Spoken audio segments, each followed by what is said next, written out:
There have been a handful of times in my life where I've come close to winning or doing something, but not quite getting the job done.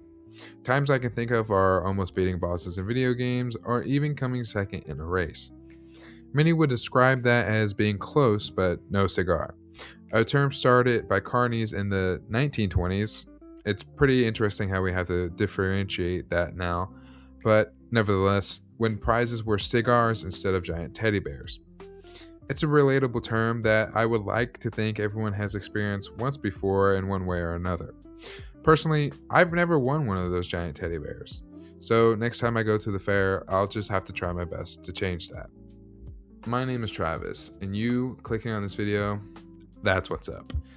In today's video, we're going to be taking a look at Resident Evil 3 Remake. What it did wrong, what it did right, what I like about it, what I don't like about it, but more specifically, the main topic of this video is going to be what it did to improve on Resident Evil 2 and how close it came to being its successor, but just not quite there.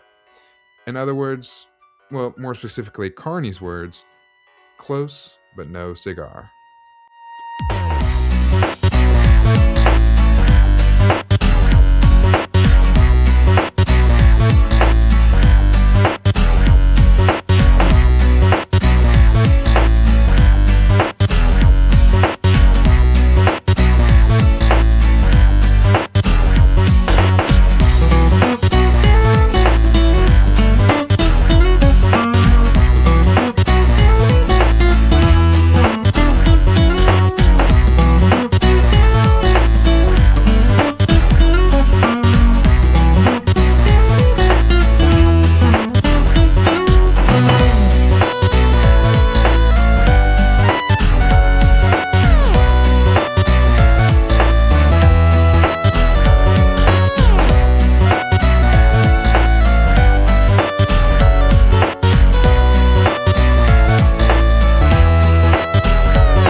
As far as the gameplay of Resident Evil 3 goes, it does a good job, in my opinion, on improving on Resident Evil 2 by adding just enough to make it feel new, but not so much that it feels like an entirely different game.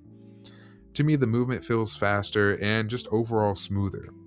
Being faster will be a recurring theme when looking at Resident Evil 3. Adding a dodge mechanic is a welcome addition. It makes trying to avoid zombies so much better. Beforehand, getting close to a zombie meant getting bit and taking damage, or just hoping for the animation where it grabs you but you get away. Now, with dodging, being a more reckless player like me is more viable because instead of biting the bullet, pun intended, and taking damage when you don't want to be careful, you can just dodge.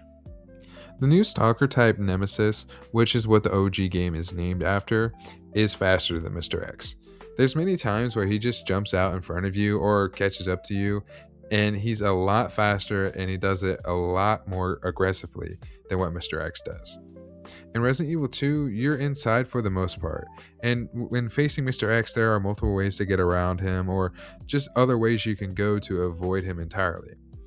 I think being outside and in the open in Resident Evil 3, it makes this a lot harder, and depending on your taste, it can be an improvement or a downgrade.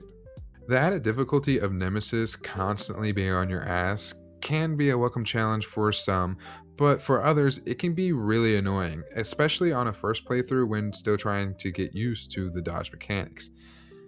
That's a reason why I can't definitively say which is better between RE2's Mr. X or RE3's Nemesis. And I don't know which one's scarier either. A giant monster constantly on your ass or one that is hunting you and you have no idea where he is. Speaking of scary, I will say the RE3 remake does a good job of displaying its horror genre. Since this video is kind of a comparison of the two based on my RE2 review, bars, I will say it's not as scary as RE2, but it still has some good horror elements. In fact, RE3 does a great job of displaying both genres of Resident Evil. I'm sorry, I had to at some point in one of these videos. But nevertheless, the horror and the action both take place here. Taking a look at at it now, Resident Evil 9, you can see the beginnings of that game with this remake. I can see RE3 being kind of a prototype for that game in a way of having both sides, but in this one, they're not as separated. When playing as Jill or Carlos, the horror and action goes back and forth between both of them. Carlos's gameplay starts more actiony and it leans more towards the horror towards the end, and it swaps when you play as Jill. One thing I like and think is better in Resident Evil 3 than 2 is how different the boss fights are. In RE2, the boss fights feel different even when fighting the same guy, but they don't do much to change them. I think it's cool how in the Nemesis boss fights, he's constantly changing and it makes each boss fight unique and different from the last. For the most part, Resident Evil 2 boss fights are big guy gets bigger. And that's not to say the boss fights aren't fun in Resident Evil 2, but I do think RE3 does a good job of improving on the diversity in them.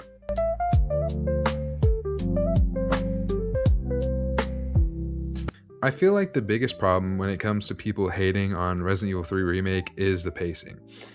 It is a pretty short game and you can beat it in about 5 hours. I did it in one sitting. For me, it's not that big of a deal when games are short though. I don't mind a shorter game when you can make me feel something by the end of it. A lot of times, I prefer a game that's about 8 hours or less. Anything more than 10 hours starts to feel like a drag sometimes. But I do see why it's a problem for a lot of people, especially with how fast the game feels at some points. I do think the story could have been a little bit more fleshed out, maybe 2 more hours at least. There's a reason why I think that too. About 70% of the content from the original game was cut for the remake. For fans of the OG, that is a big problem.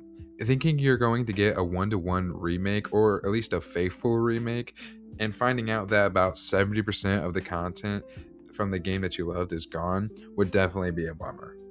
Personally, I haven't played the OG Resident Evil 3, so I can't say anything about missing content, but for the most part, I think things like visiting certain sections of the RPD isn't needed, like the clock tower, for example. Without that section, it helps the game not feel like you're just running RE2 again. Though it would have been cool to see other parts of the town like Raccoon City Park and a few other cut bosses. The game being shorter in ways helps, but also hurts Resident Evil 3 Remake. I think it helps for people who don't want to play a longer game and are similar to me and are just mostly interested in the story. It definitely hurts it for people who want more than just story, as well for the fans of the original game, hoping for all those levels that they're missing out on. Those other levels do add little things to the story and more gameplay.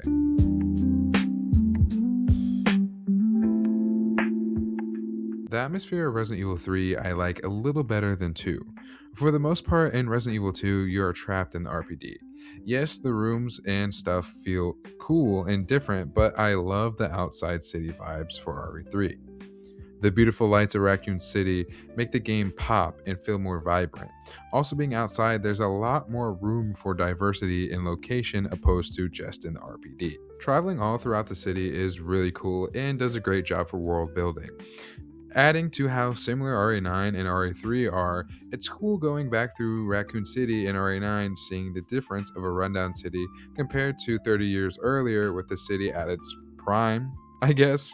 As prime as it's gonna get, really. You would think that with the colors and city life and the way I described it, that the horror would be completely missing, but you would be wrong.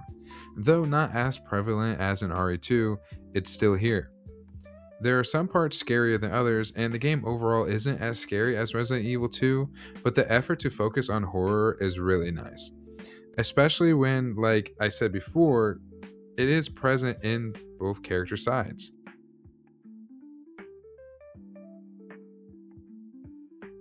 Obviously, there are some downsides if the game comes close but isn't better than Resident Evil 2, or more specifically being close to being better than that standard. There are things that I mentioned before, like how short the game is and the challenge in some aspects, but there was one downside to the game that really stuck out to me when I was playing. Resident Evil 3 gets too comfortable.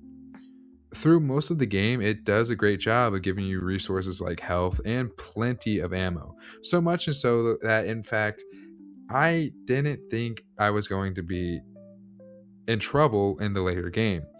I got to the end and suddenly soft-locked myself where I couldn't progress without any more ammo, and I was forced to lower the difficulty just to be able to kill the enemies. Now, that is partially my fault for not understanding the Resident Evil games at the time, but I do think the game makes you comfortable in other ways.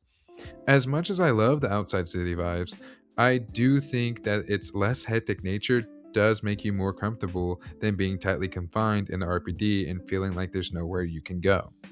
In the levels, it is easier to get around Mr. X in the RPD than Nemesis in the city, but at the end of the day, you're still trapped in the RPD with Mr. X in Resident Evil 2, and in Resident Evil 3, you're in a big city and getting through the other parts of the city. It's easy to forget that Nemesis is even after you at times, and he is more aggressive and quicker than Mr. X, but Nemesis doesn't feel as much as a presence as Mr. X is. And that is due to, once again, being out in the open instead of being trapped inside with him. There's one part of the game I can't stand either, and it's less of a downside as it is just my opinion, but personally, I did not like the sewer section. Getting the battery is really annoying because it only works for one door at a time, and you have to go all the way around just to get out. I feel like changing the battery system would make things a lot better than what it was. Also, I hated the dumb sewer monsters. They're just really annoying and hard to kill, and the world would be way better off without them.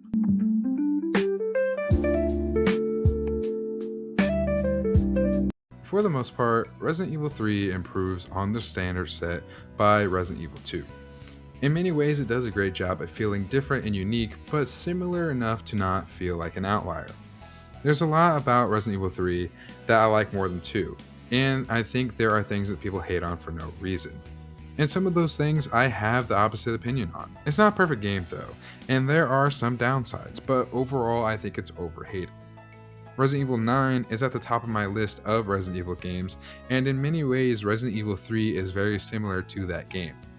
It comes close to what I consider the standard of Resident Evil. In some things it does better, like in the atmosphere and gameplay, but in others it doesn't really reach the mark for people like the story and pacing. I think Resident Evil 3 Remake gets too much hate, and I personally think it's a great game. It has all the tools to be better than the standard, and it comes close, but sadly, no Cigar. My name is Travis. Thank you for watching. Praise God, and have a good one.